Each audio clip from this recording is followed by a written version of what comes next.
All right, guys. So we are continuing our voyage through the movies of David Ayer, um, and I want to say I don't particularly know why I chose to do a series on. Well, I let me rephrase that.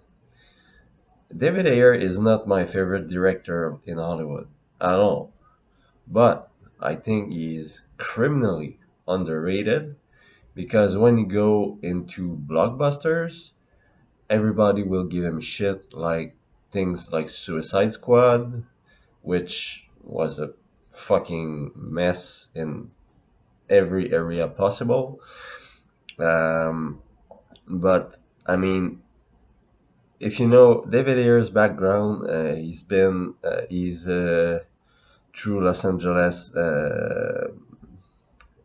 born guy. He has experienced the streets. He went into the military, and now he's writing, and making, directing films. So he has a very unique perspective, and I love for so as much as Los Angeles. I've been there. I wouldn't want to live there, except if I was a millionaire or something. It's dangerous. It has a yeah, it's kind of crazy, like we see from the. But I love movies that are shot in Los Angeles. I love the atmosphere. I love how the city is built. I love how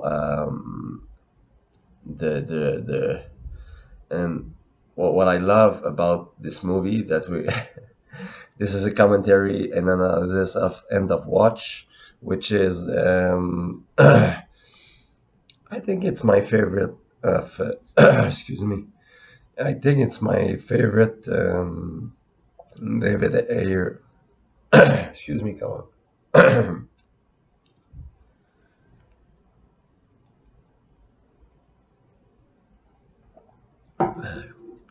Okay, so I think End of Watch is my favorite David Ayer movie, um, because he directed it and he wrote and directed it.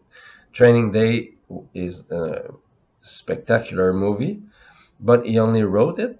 What? Only wrote it. He did perfect script, perfect casting, everything. I will do Training Day later as part of this series. But End of Watch, when I want, well, first, if you know a little bit, anyway, I've always wanted to be in law enforcement. So maybe it be police, SWAT, name it. Um, it's something, it's a dream because if you've seen the video on my life, you know that with my illnesses, it's impossible for me to do so, and I'm too old already. So tough luck. But I have a profound respect for. It's kind of like this. I have a profound respect, firstly for police officers, because they get shit money to do the most ungrateful job in the world. Because at least like surgeons and everything, they they make a good living. I mean, it must be the most stressful thing ever. I don't know, but at least they make good money. There's a kind of a equilibrium there. But police, I mean, putting your life on in Los Angeles, putting your life on edge every single second you're in uniform for what, $30 an hour?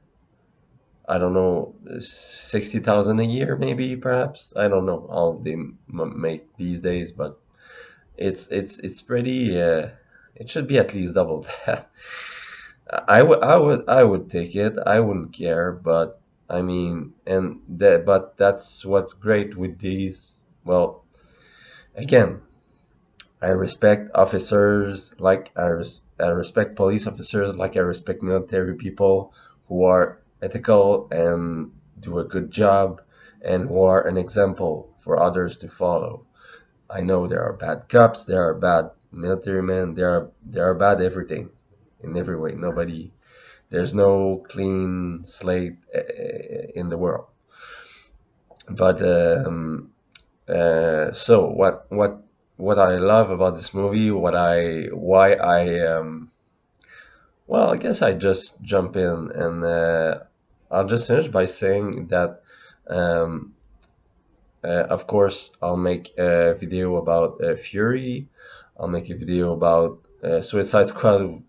Oh, maybe like a drunk commentary, maybe perhaps in all good taste, for because no matter Suicide Squad or not, I still respect David Ayer with the utmost respect. I think, and even movies like Sabotage with Arnold Schwarzenegger that nobody likes and everybody thinks it's shit, I still found good qualities about it. I love his style, I love his writing in good circumstances, and I love his background.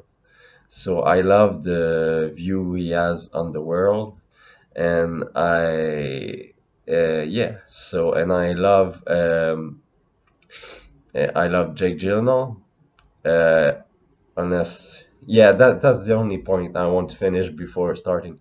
Um, I like uh, this movie give us a duo of brothers with Michael Pena and Jake Gyllenhaal, and the brotherhood.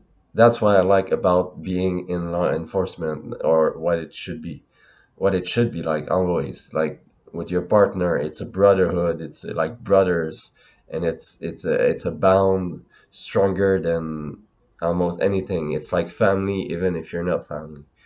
So, and I love Michael Pena a lot when he is in good movies. Doesn't happen often these times, but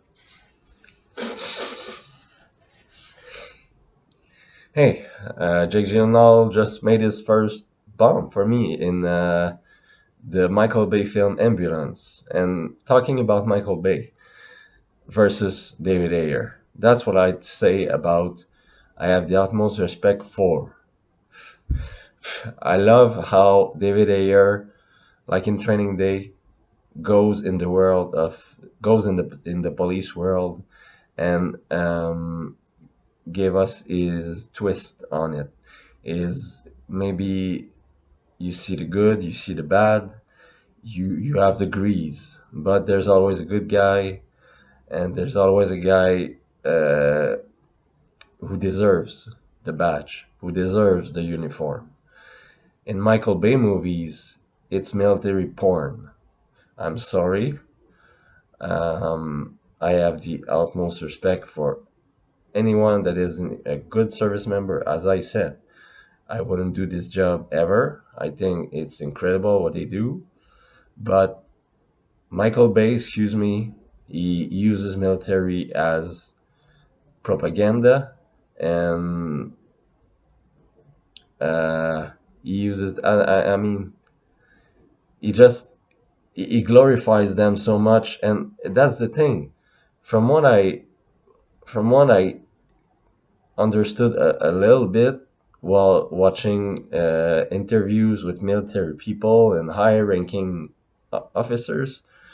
I mean, uh, again, I don't know, but they don't seem the type of people that want to be glorified.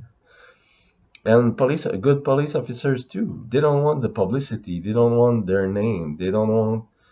I mean, they'll take the medal, but like we see in this movie, like that's not why they serve. They serve because they have a profound a profound will to serve their country, community, city, name it. So that's what separates a good filmmaker like David Ayer from a bad filmmaker like Michael Bay. And yeah, so I hope Jake Gyllenhaal will make better choices in the future. I know COVID must make things difficult, but he's fucking Jake Gyllenhaal. He has no excuses. he has enough money to go around. So let's start. End of watch. As always, not a straightforward commentary. It will be in multiple parts. I think so. Because I don't know. We'll just see. I love it. So end of watch. Yeah, I am starting the movie at 36 seconds. No, let's rewind that. Okay, I'll be starting at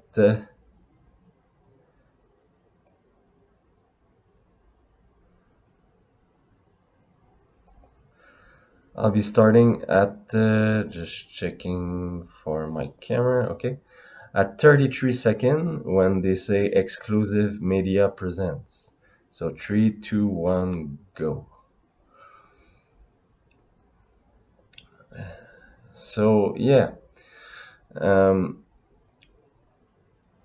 and another thing I love about this movie is that they found a gritty way to make it sensible that it was found footage. Like here, he's using the black box, the with this monologue from Jake Gyllenhaal. Yeah, and Los Angeles, it's hard stuff. It's the gangs, it's the gang wars, it's the yeah, just the gang wars. It's crazy. I love and yeah, I am faithful. Yeah, I love it. I have faith with a badge and a gun.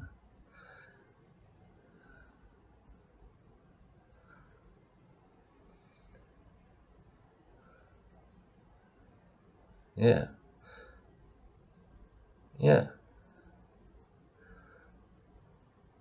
We stand watch together, a thin blue line, protecting the prey from the predators, the good from the bad. We are the police. Great resume of what I think is the mindset of a good policeman. And we start straight in the action with with just the camera from the hood of the police car, and we're already in these those little roads. There's little alleys. If you've been in Los Angeles, you know this. It's full of little alleys, like this, like labyrinth through the labyrinth of houses. And comes the crash. It's gangs shoot at the police,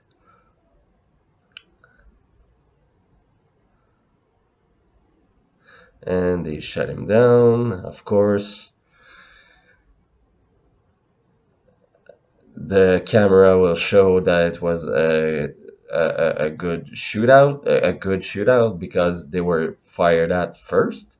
So when we talk about the uh, respect the use of force, the force continuum, it's yeah, it must be a hard call because you never know. I'm sorry, guys. Yeah, and I love this.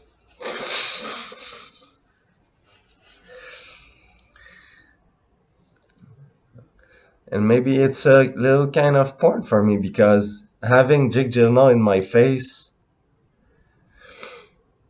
and I love this, where the forces of good prepare to fight the forces of evil. Because when I fantasize about being a cop, I would have all my gear set up, like my closet all perfectly placed, and go train. Yeah, train the knife every day, train the gun every day, train tactics every day. I'll be always training. And yeah, so just having Jake Gyllenhaal in my face, an actor I love, and the of course the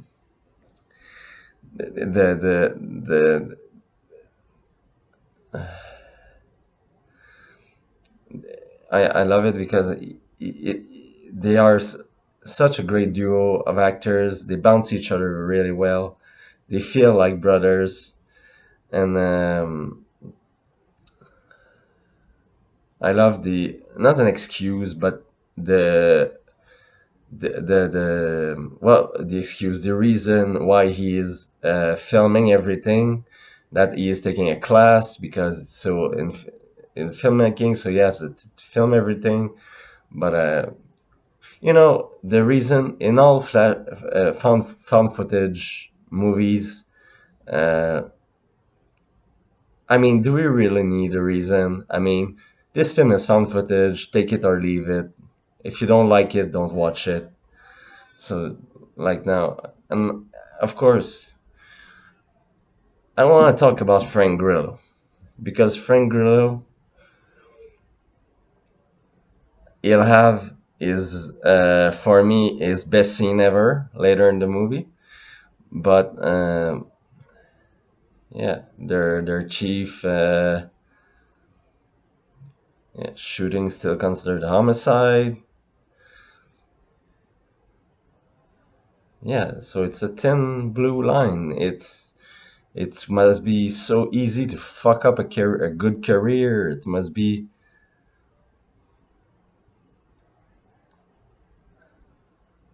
Yeah, and Frank Grillo, like I wanted to say, he's been like with Bruce Willis in 1,000 bad movies during the pandemic. But I think that as a lot of people um, that David Ayer uses, like in Harsh Times, really underrated. He is very good to find underrated and underused or to discover actors that are going to be great. Like in Harsh Times, he made us discover Terry Crews. Today, Terry Crews is a big name actor. But in Time of Hard Times with David Ayer, like he just cast him for the role, and so yeah, he's really good about that. And Frank Grillo, I love it when he is in good movies because I do think he has the potential, but again, I think it's criminally misused because he's just the violence guy, the combat guy, the whatever. But he has real depth when you let him act and with good direction. And say what you will of David Ayer, he, his direction is always on point. Even when the movie is not great, always good direction. Yeah, he's studying pre-law. Yeah,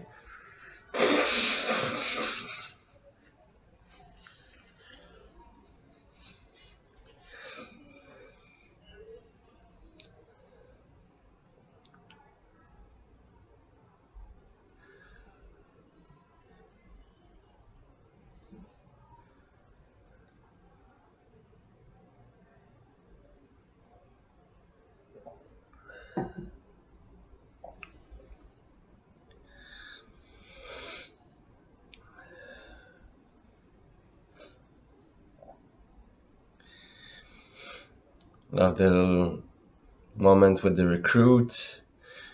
I mean, must be yeah. Oh yeah, another thing in David Ayer. Even in Suicide Squad, always a great soundtrack.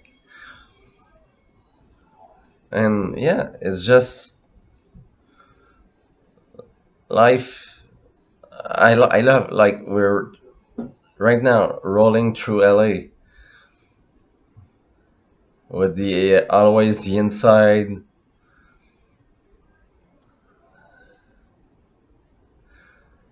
the the Latino and the Latino population, the bad schools, the bad neighborhoods. You can be driving on a rich neighborhood and it turns into really bad really fast. So I couldn't graffitis everywhere, and it's it's like when people talk to me about Gotham.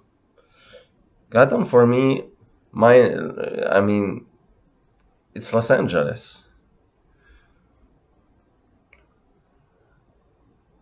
That's if you ask me a good city to film really dirty, down to earth Batman, choose Los Angeles. Crime is everywhere. All the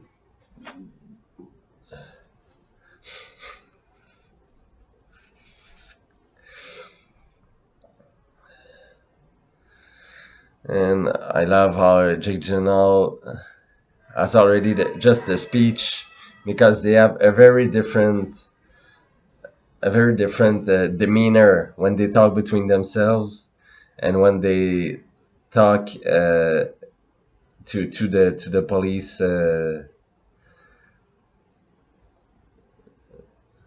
Okay, so cl-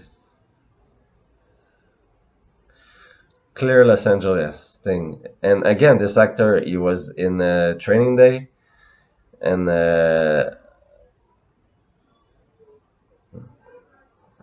I'm sure he is a Los Angeles resident. Maybe must have become a good friend of David Ayer because he always has little roles in most of its movies, and he plays a gangster really really well. Yeah, and here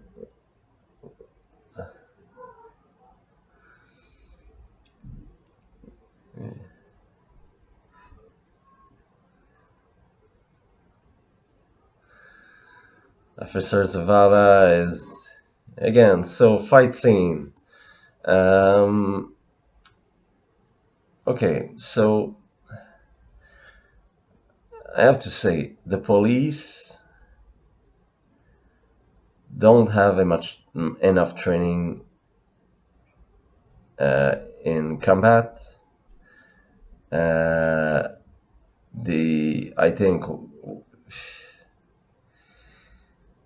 I could say what do I know, but I think from what I've seen that they don't have enough combat experience in their classes. Most of all are doing combat on their own and are doing martial arts outside of their job, and that's perfect. That's great.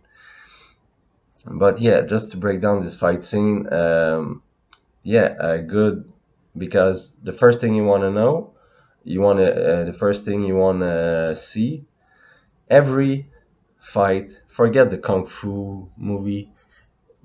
Forget the perfect. I've said this before in Batman reviews, but a fight is gonna end up in grappling because it's a primal response for human beings to hold on, to grapple. That's what I mean by grapple. Grappling is the like wrestling, or it's to hold the other near. Of course, mostly if he has a weapon, if he has a gun or a knife, you want to be close to him. You want to grab onto him because if you can grab, if he has a knife and you're just trying to be Bruce Lee and block everything, you're gonna get killed. So the best reflex is always to grapple, and even uh, as my teacher said, you can watch people that has zero combat experience.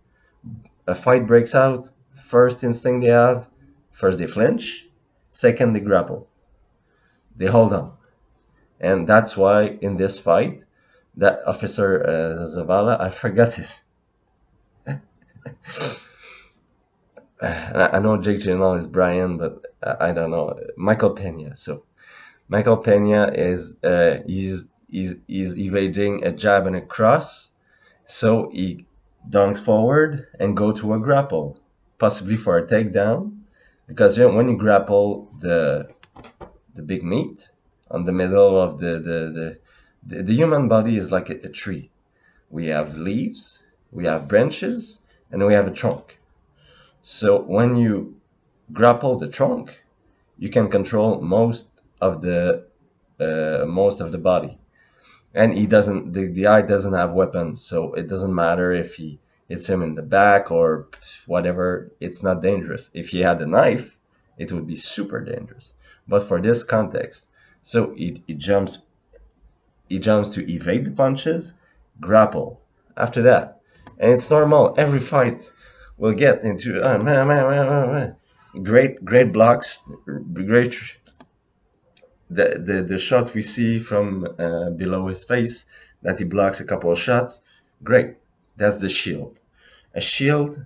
This is a bad shield. This is a great shield because you have to wash your hair because you never know where the hit will be coming from, and you have a great durable because there are no arteries, no veins in here. So if he has a knife and he cuts, it's gonna hurt, it's gonna bleed, but you will survive longer than with if he goes to the veins. So and second, never always tight because if it's ding, you're gonna hit yourself. So great shields, great. That's great. He has experience. That's great. A great knees, shots to the body. Again, he used a leg and a body to split the bad guy on the table. So, of course, then how do you end this fight? Still grappling, jams him to the ground. Okay, now he is in control. Now he has taken it again, a leg in the trunk, drops him to the floor, and now he is cross mount. So he is in the ground combat. He is in a good position to do a lot of things to neutralize the opponent. Of course, the fight doesn't go there. He's not black belt in Brazilian Jiu-Jitsu, I assume. I am not either, so I can't say everything is doing. But, oh, okay, so the gangster uh, turned around his grip and took the advantage. Now is the Michael Pena was on him, and then the gangster turned him around, and now the gangster's on him. So that's very dangerous. How does he get up? He receives a couple of shots, gets kicked. Oh, he's letting him get up. That's great. So now, oh, cross to the jaw, again grappling, throwing him.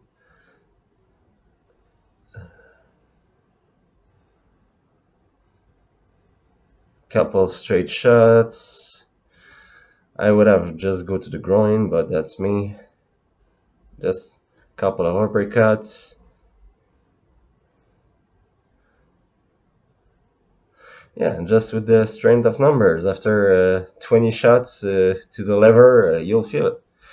And of course, gangsters are often, not always, often alcoholics, so they have bad liver. So punch the liver.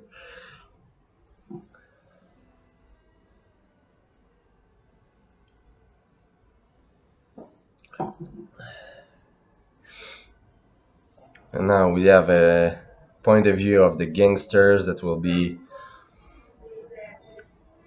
are always filming themselves. And again, I love these actors. Of course, they're getting ready for a shootout, just like they explain later in the movie. They open the van doors, they shoot with automatic rifles, everything and everywhere, and they fucking go. I don't think that Gangsters with anyway. I don't care. I just want to say these actors are all great. They all feel so natural. They're scary. This guy's with the mustache, very scary.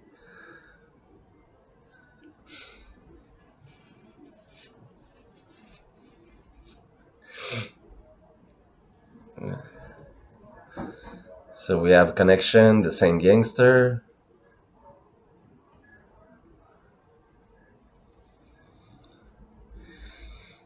and they're saying blood, and they are all in red. So these must be the gang. Because in Los Angeles, I think it's Bloods and Crips. So they're all in red and saying blood. So they might be in the blood gang.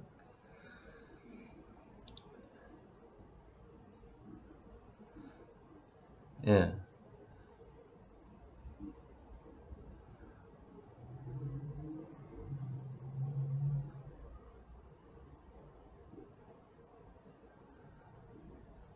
yeah.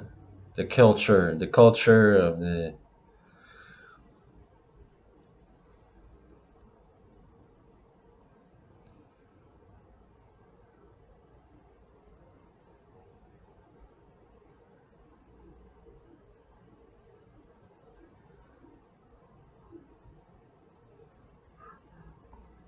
yeah, and shootout.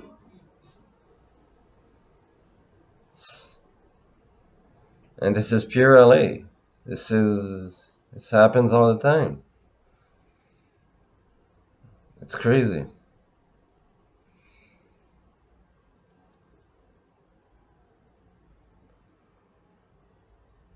You can't you can't see this coming. You can't do anything about it.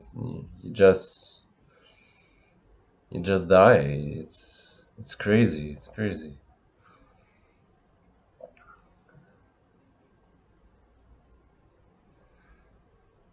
And this is again a different kind of brotherhood, but I'm sure that they feel it's a brotherhood. Like,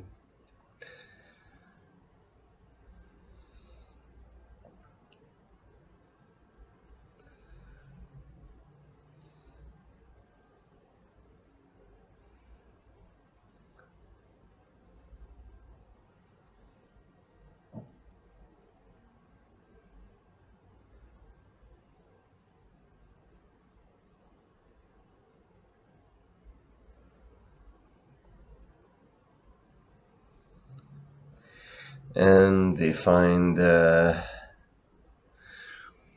van that was used. The drive-by. That's what I want to know. Yeah, drive-by.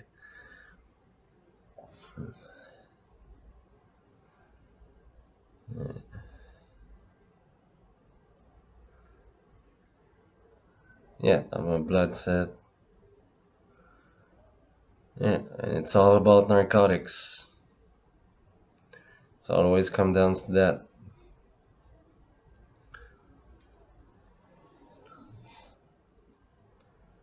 And then another thing you have to take when you're a cop: hierarchy.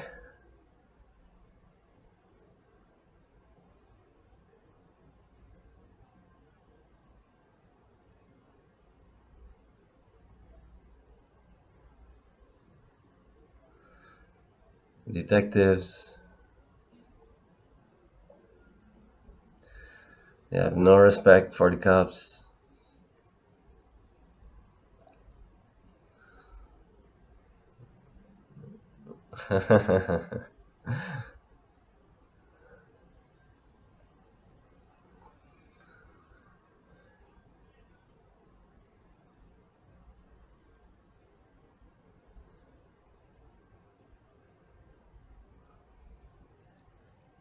Yeah,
I just wanted to let this scene sinking because I think he's a good actor. Or I don't remember his name, but he's in Stranger Things and Marvel movies, and he's really, again, another actor who wasn't, who again in this year, that time that this film was made, not a, I think it was before Stranger Things, pretty much positive, or near it. So again, David Ayer finding right perfect actors for these little roles that makes a difference, that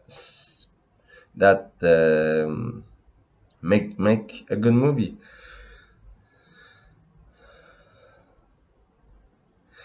And Brian is just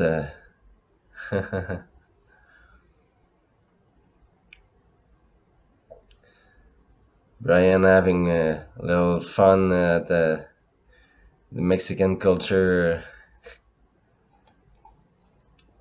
Michael Pena having, oh, missing Juvenile.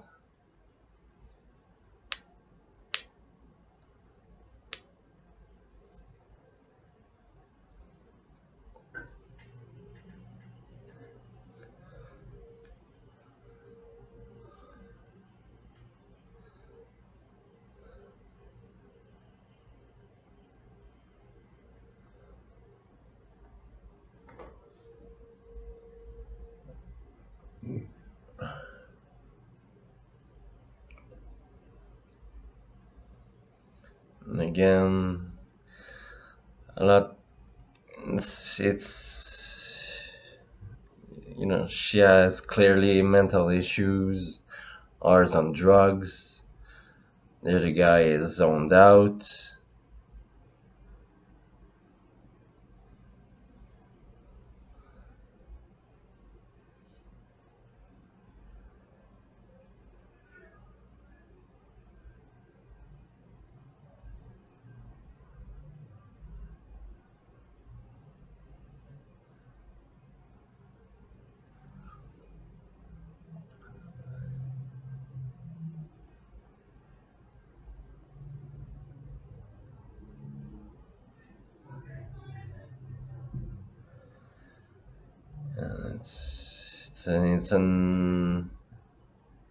It's an entree for the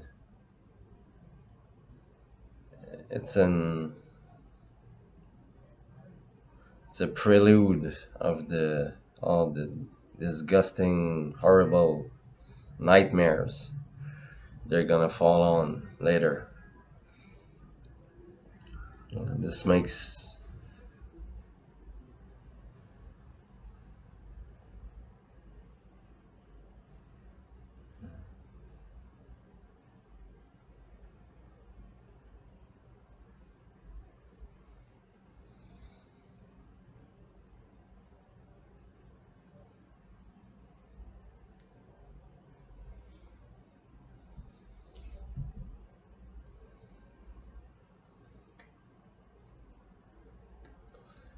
children and duct tape crazy. Yeah, it's another thing with David Ayer's movie. This movie, it's sometimes hard to watch, but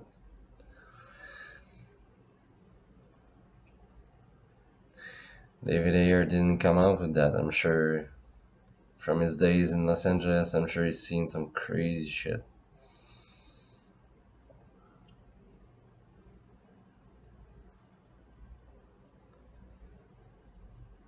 And Brian is just so distraught that, again, the demons every day, being on the streets every day, or in the car or whatever, but doing these calls every day, fucking kids, shootouts, drive-bys, kids in duct tape, and he has to channel that and do a good training session.